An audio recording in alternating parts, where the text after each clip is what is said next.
저는 오늘 이제 여러분들하고 산업 정책에 대한 얘기를 좀 해보고 싶어서 그런 얘기를 준비했는데요.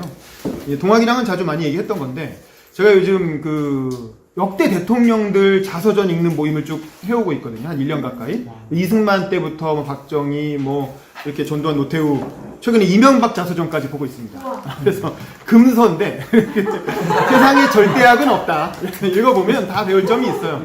그거 하고 또 민주당 60년사, 더불어민주당 60년사도 한 800페이지가량 되는 책을 쭉 지금 한 2달째 보고 있는데, 그러면서 제 나름대로 대한민국이 과연 어떻게 누리호를 쏘는 나라가 됐냐, 어떻게 전투기를 자체 생산하는 나라가 됐냐, 이제 그런 거를 이제 그 고민을 가지고 같이 쭉 봤어요.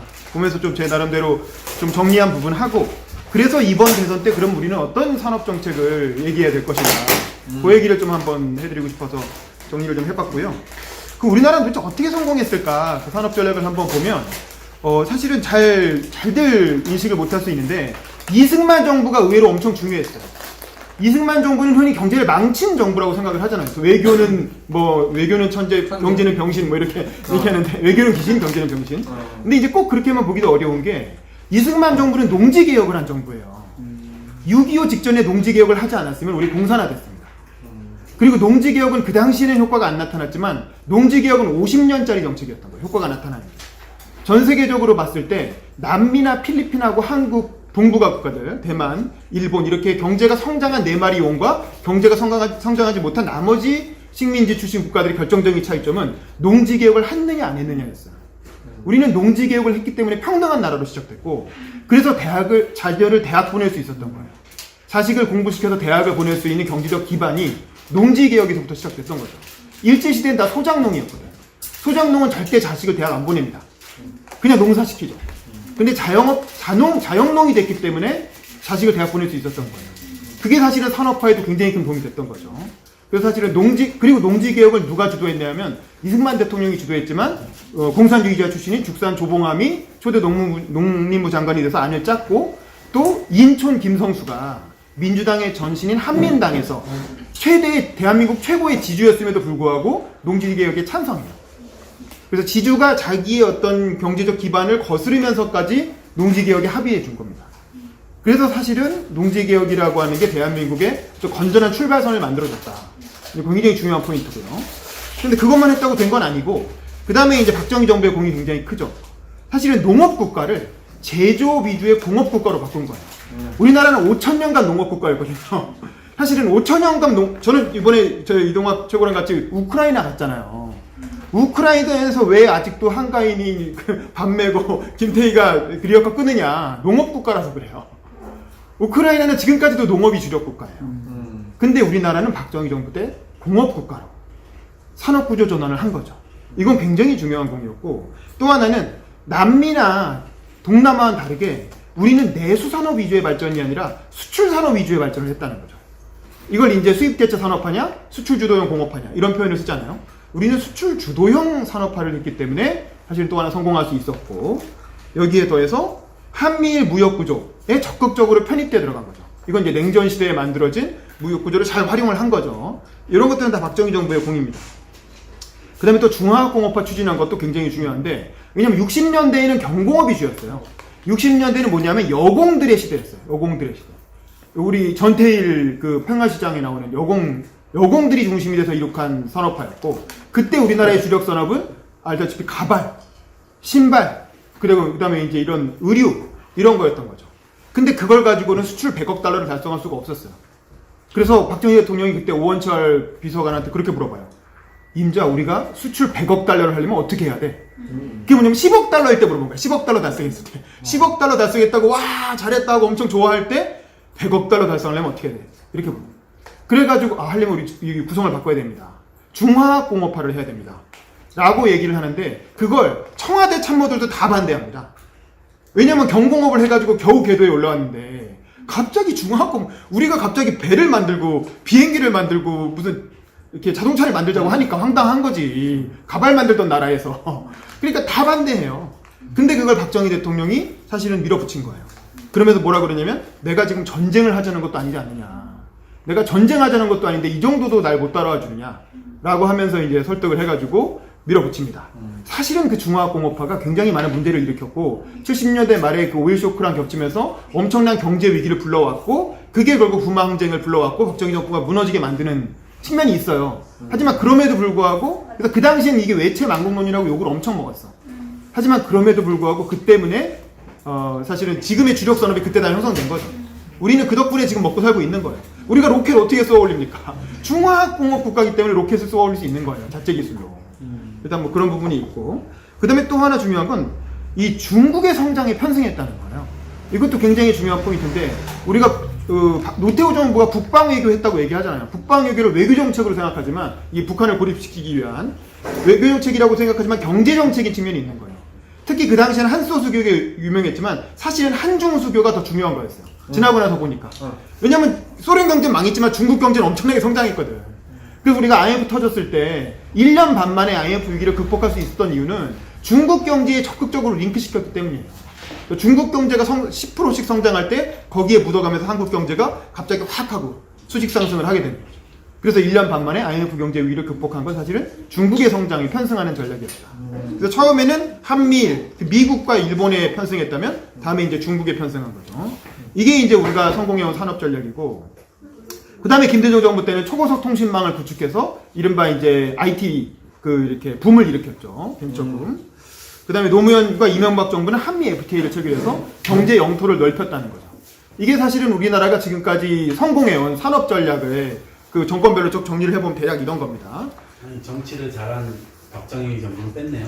박정희 정부 다 들어있잖아요. 전두환 정부. 전두환은 물가 안정. 이제 뭐 재정 정책. 네, 뭐 그런 것들이 있죠. 김영삼도 있어요, 사실은. 자, 그래서 저는 이제 이걸 김대중 대통령과 노무현 대통령이 꿈꿨던 그런 국가의 비전은 뭐냐라고 이제 이런 흐름 속에서 정리해보면 첫 번째는 지식 서비스 산업 국가인 거예요. 그래서 우리가 제조업 위주의 강국으로 동북아의 제조업 강국을 만든 건 박정희 정권이었고 군사 정부의 공이라면 사실은 김영삼, 김대중, 노무현 정부까지는 다 뭐냐면 이 산업 구조 고도화를 추구를 했어요. 그래서 제조업에서 지식 서비스 산업으로 옮겨가자라고 하는 게 주된 우리나라의 어떤 국가 발전 전략이었고 그래서 한 게 뭡니까? IT 인프라 구축해서 초고속 통신망 깔고 또 이른바 김대중 정부 때 여러분 신지식운동이라고 기억나실 거예요. 그때 이제 1호를 심영래를 꼽아가지고 약간 좀 희화화 돼버리긴 했는데 그 취지는 뭐냐면 김대중 대통령의 취지는 전 국민이 다 신지식인이 되자. 전 국민이 다 지식 서비스 산업으로 옮겨가자.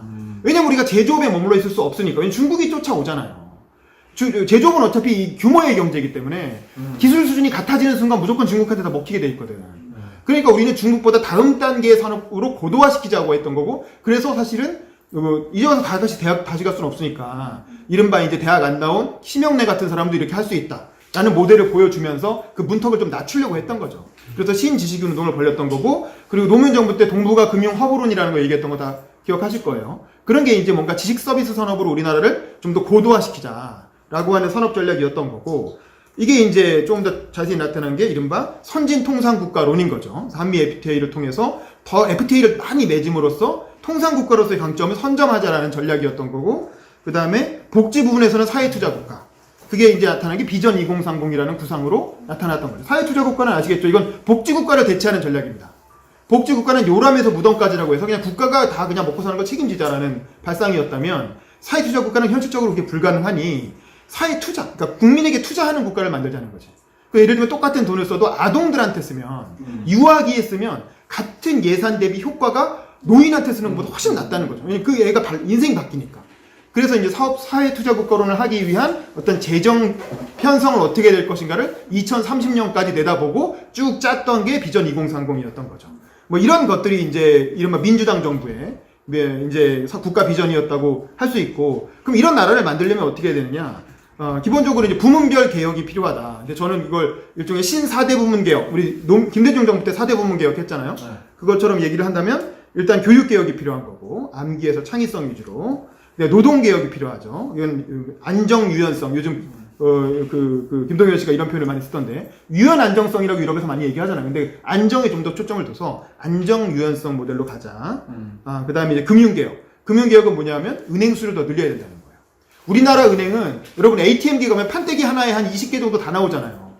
근데 사실 4차 산업혁명을 제일 잘하고 있던 독일을 가보면 독일은 은행 수가 4,000개라는 거예요. 은행이 너무 많아서 이름을 외울 수가 없어. 우리나라는 은행이 20개밖에 없어. 이건 뭐냐면 IMF 때 우리가 은행들이 망하는 위기를 겪으면서 그 트라우마 때문에 메가뱅크론이 퍼져갖고 은행을 되게 키웠거든요. 다 통폐합시키고. 근데 그러다 보니까 돈 빌려주는 사람이 갑이 되는 경제가 된 거야. 돈 빌리는 사람이 굉장히 어렵고 돈 빌려주는 사람이 소수니까. 그래서 사실은 돈 땡기기가 어려운 경제 구조가 됐죠. 그럼 돈을 누가 주느냐? 이제는 정부가 주는 거야. 그래서 정부 지원금 타먹는 경제가 되는 거예요. 벤처기업 추진하는 사람들이 어떻게든 정부 지원금 받아서 그걸로 벤처기업 하는. 근데 그게 아니라 사실은 돈은 민간에서 유통돼야 돼요. 은행이 많아져야 된다. 은행 설립 기준을 낮춰야 되고, 그 다음에 신협이나 새마을금고를 더 활성화해야 되고, 그 다음에 이제, 이렇게 그 관계금융이라고 해서 이제 지역 맞춤형 그런 어떤 지역 특산 은행이 많아져야 된다. 그 다음에 이제 규제 개혁. 이건 포지티브 규제가 아니라 네거티브 규제. 이건 문재인 대통령이 후보 시절에 맨날 입에 달고 다녔던 얘기예요. 근데 여기서는 네거티브가 좋은 겁니다.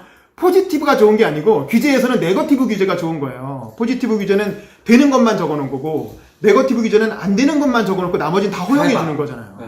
그래서 사실은 근데 우리나라는 기본적으로 독일법에서부터 시작해서 다 포지티브 규제로 이렇게 대륙법 계통으로 만들어놨는데 사실은 4차 산업혁명부터 시작해서 모든 규제를 다 네거티브 형태로 진짜 극악한 나쁜 짓만 하면 안 된다고 적고 나머지는 다 허용해주는 그런 어떤 규제 형식으로 바꿔야 된다라고 하는 게 일반적으로 아까 말한 어떤 지식 서비스 위주의 선진 통상 국가를 만들기 위해서 필요한 개혁 방향이다. 그런 얘기를 길게 보면 이런 거고. 이런 걸 하기 위한 구체적인 방법론으로 저는 신남방 정책 2.0이 필요하다. 그런 얘기를 드리는 거죠. 일단 뭐 전통 제조업이 위기라는 건 아까 말씀드렸고, 이 조선이나 자동차 같은 건 일단 기본적으로 사이클이 돌아가고, 중국이 추격해오고, 또 산업이 기술이 발전하면서 스마트 공장이 되면서 일자리가 오히려 줄어드는 고용 없는 성장을 일으키는 산업이다. 그래서 제조업은 당연히 우린 제조업 강국이니까 잘 키워나가야 되겠지만 제조업에만 머물러 있으면 일자리가 점점 줄어들고 점점 양극화는 심화된다는 거죠. 그 다음에 이제 또 하나는 우리가 그동안 그 올라타고 있던 국제 분업 체계가 변화되고 있다는 거죠. 우리는 그동안 일본에서 부품 사서 조립해서 중국에 팔거나 미국에 파는 그런 구조를 가지고 있었잖아요. 근데 이건 중국과 미국이 국제협력 구조로 다 이렇게 짜여져 있을 때 서로 협력하는 구조일 때 가능했던 구조인데 알다시피 미중 무역 분쟁이 일어나면서 이게 되게 어려워지는 그런 구조가 나타나게 되는 거죠. 이 서로 간에 이제 미국은 너네 중국 편 들 거야? 중국은 너네 미국 편 들 거야? 이러면서 양쪽에서 다 우리를 압박하고 있는 이런 상황인 거잖아요. 거기다가 또 일본이 수출 규제를 해오면서 우리 경제가 이제 기본적으로 일본으로부터 고급 부품을 조달받고 이제 가공 조립해서 파는 기존의 어떤 무역 구조가 한계에 부딪히게 되는 이런 상황이었던 거고, 여기서 이제 문재인 정부가 했던 저는 가장 잘한 산업 정책이 신남방 정책이었다고 생각을 해요. 이걸 1.0이라고 한다면, 그러니까 뭐냐면 신남방 정책은 원래는 신북방 정책에 이렇게 뭐랄까 이렇게 신북방 정책에 하나 갖다 붙이는 정책이었던 거야. 원래 문재인 정부가 진짜 하고 싶었던 건 신북방 정책이에요. 문재인 정부는 워너비 사실은 통일이잖아요. 586 세대의 기본적인 아주 평생에 하고 싶은 꿈 버킷리스트는 통일이고 북한과의 관계를 개선하고 싶은 거고, 북한을 통해서 가스관 연결하고 철도 연결해서 그래서 이제 러시아의 가스관을 들여오고 철도를 타고 유럽까지 여행 가는 그걸 만들고 싶었던 거지. 그래서 우리 송영길 대표가 다 아시겠지만 신북방정책위원장이었고 부총리급이었어요. 그래서 신북방정책위원들은 다 장관들이었어요. 주요 부처 장관들을 다 신북방정책위원회로 해가지고 송영길을 위원장으로 해서 임기 초에 딱 만들어주고 엄청나게 힘을 실어줬죠. 근데 어떻게 됐느냐? 하나도 진전이 안 됩니다. 임기 4년 동안. 왜? 북핵 문제가 안 풀리니까. 사실 신북방정책은 북한하고 연동되어 있는 정책이기 때문에 북핵 문제가 안 풀리면 구조적으로 안 되는 정책이었던 거예요. 그러니까 안 되는 거에 훨씬을 쓴 거야. 근데 그걸 하면서 이거 북방만 하면 좀 미안하니까 신남방정책이라는 걸 만들었는데, 신남방정책은 위원이 누군지도 모르고 위원장도 없었어요. 위원장은 누가 했냐면 김현철이라는 경제보좌관이, 청와대에 있는 경제보좌관이 그냥 당연직 위원장을 겸임하면서 그냥 사실 정책의 이름만 만들어놨던 거야. 신북방 정책이 있으니까 같이 대응해서 신남방 정책. 그리고 한 거는 뭐냐면 문재인 대통령이 한번 순방을 쫙 단 거예요. 그나마 코로나 터지기 전이었으니까 다행이었지. 코로나 터졌으면 이것도 못했을 거예요. 그러면서 이제 동남아를 한 바퀴 쭉쭉 돌았고, 그리고 나서 나중에 부산에서 한번 세레머니를 한번 했죠, 크게. 그리고 일기 마감한 거야. 그리고 나서 사실 더 이상은 없어요. 그냥 한 바퀴 쭉 돌고 인사 텄다. 요게 이제 문재인 정부의 신남방 정책입니다. 근데 이게 왜 중요하냐? 사실은 아까 우리가 미국의 시장에 기대서 경제 성장을 했고, 중국의 급성장에 기대서 90년대 경제 위기를 돌파하면서 2차 성장을 한 거거든요. 근데 지금 전 세계가 다 저성장이 늪에 빠졌잖아요. 근데 유일하게 고성장하는 지역이 있어요. 그게 어디냐? 동남아라는 거죠. 동남아 보세요. 지금 인구가 베트남 1억, 인도네시아 2억 6천, 뭐 필리핀 1억 5천, 태국 7천, 말레이시아 3천. 그러니까 이게 1억 2억 하는 인구를 가지고 있으면서 성장률을 보세요. 필리핀 12%, 라오스, 미얀마 10%, 뭐 베트남도 지금 7.2%. 그러니까 이렇게 인구가 큰 나라들이 이렇게 6%, 7%, 10%까지 성장하는 지역은 동남아밖에 없거든요. 전 세계에서 지금. 동남아에 집중돼 있는 거예요. 그러니까 결국에는 사실은 아세안이 또 하나의 중국이다. 아세안을 다 묶으면 또 하나의 중국이 되는 거죠. 또한 더 하나 장점은 뭐냐면 아세안이 한국을 엄청 좋아해. 이것도 굉장히 큰 장점이에요. 사실 돈은 일본이 많이 뿌려놨어요. 아세아 지역에 투자는 일본이 엄청 많이 했거든요. 근데 문제는 아시아 사람들의 마음을 얻은 거야, 우리가. 우리도 모르는 사이에 얻었어. 우리는 그런 줄 몰랐어. 우리는 아시아에 관심도 없었는데 아시아 사람들이 한국을 엄청 좋아하게 돼버렸어. 드라마 때문에. 내가 노력 많이 주름 까가지고. 아, 맞아. 이렇게 우리 김지섭 씨도 노력하시고. 진짜 많이 했어. 그래서 이거는 굉장히 좋은 환경이 된 거예요. 그 저희 그 대학교 선배님이 한 분 이제 베트남을 갔는데 베트남 이제 그 건물 꼭대기에 광고판이 있었다는 거예요. 어떤 광고였냐면 웬 이제 예쁘장한 여자분이 한 분 있어갖고 누가 남자가 와서 이제 이렇게 물어보는 거지. 이게 얼굴이 되게 그 하얗신데 한국인이세요? 이렇게 물어보는 거예요. 그랬더니 아닌데요? 이러면서 자막이 뭘로 나오냐면 한국이처럼 하얗게. 이게 뭐냐면 한국 화장품 광고. 한국인이라는 게 그 동남아에서는 맞아요. 굉장히 그 아름다움과 그 세련됨의 상징이 된 거지. 그러니까 옛날에 우리가 일본 화장품 많이 썼던 것처럼 한국 화장품이 지금 동남아를 엄청 휩쓸고 있는 거죠. 아모레퍼시픽 주식들 빨리 사시고 뭐 이미 좀 늦었지만. 근데 이게 사실은 이미 박근혜 정부에서 한번 했어. 그게 뭐냐면 이른바 K-무브 정책이라는 거예요. 근데 여러분 아시겠지만 이게 어떻게 이게 돼요? 네가 가라 남미. 왜냐면 K-무브 정책, 박근혜 대통령은 박정희 대통령의 그 신화를 재현하고 싶었기 때문에 중동이나 남미를 가라고 한 거야. 그래서 중동 취업, 남미 취업하라고 막 이렇게 권장을 한 거예요. 근데 누가 중동을 가고 남미를 가고 싶겠어요, 솔직히. 그러니까 이제 뭐 이렇게 다들 이거 보세요, 이거 담당자가 싫어합니다 이렇게 해가지고 이게 청년들한테 굉장히 반발심만 불어일으키면서 사실 성공하지 못했고 이게 좀 시작하는 단계에서 이제 최순실 사태 터지면서 다 그냥 무너져 버린 거죠. 근데 사실은 결국 저는 우리가 이재명 후보가 기회 빈곤을 얘기했잖아요. 청년의 문제는 기회 빈곤의 문제거든요. 근데 내수시장만 보면 기회 빈곤일 수밖에 없다 이거지. 사실 기회는 해외에 있다는 거예요. 전 세계를 무대로 보면 우리에게 무궁무진한 기회가 있어요. 왜냐면 한류가 오징어 게임이 혹은 뭐 이렇게 DP가 전 세계적으로 인기를 끌고 있고 한국에 대한 어떤 호감이 굉장히 높아지고 있기 때문에 사실 사업 기회가 엄청나게 많다 이거야. 눈을 해외로 돌리면. 근데 문제는 뭐냐면 우리가 이제 물고기를 잡는 법을 알려줘야 된다고 하잖아요. 정부가 나서서 이거 해라 저거 하라 할 수는 없어요. 그런 시대는 지나갔어요. 다만 해외에 나갈 수 있는 무기를 쥐어줘야 된다. 우리 청년들에게. 그게 뭐냐? 저는 제2외국어 교육이라고 생각을 하는 거예요. 지금 보세요. 우리나라 제2외국어 교육 지금도 독일어, 불란서, 중국어. 여기다 좀 나온 게 아랍어, 러시아어, 스페인어. 요 정도가 2009년 교육과정에 나오는 거고. 아직까지도 이거밖에 없어요. 우리나라 선택 과목이. 제2외국어가. 근데 그러는 사이에 베트남은 한국어를 제1외국어로 채택했어요. 올해부터. 그래서 제1외국어, 한국이 영어랑 함께 한국어를 채택해서 한국어를 가르치고 있어요. 국가적으로. 그래서 저는 사실 이번에 고교학점제와 함께 그 동남아 언어들을 제2외국어로 선택할 수 있게 깔아주고 또 이걸 온라인 교육을, 요즘 온라인 수업 할 수 있잖아요. 이 강사가 적어서 못한다고 하는데 강사들은 사실 온라인 교육으로 하면 되거든요. 온라인 교육으로 하면 수백 명도 한꺼번에 가르칠 수 있단 말이죠. 어차피 언어니까. 그리고 거기에 더해서 이제 수능 외국어 영역의 선택으로 포함을 시킨다든가 그렇게 해서 이제 국가가 일정한 방향성을 제시하고 구체적인 사업 아이템은 민간에서 스스로 찾더라도 정부는 그럴 수 있는 이 교육 인프라라도 제공을 해야 된다. 그게 이제 제가 생각하는 신남방정책 2.0. 이제 그 안에 이제 정부가 할 수 있는 일을 찾아보자. 이런 걸 좀 이렇게 이슈로 한번 제기해 보면 좋지 않을까.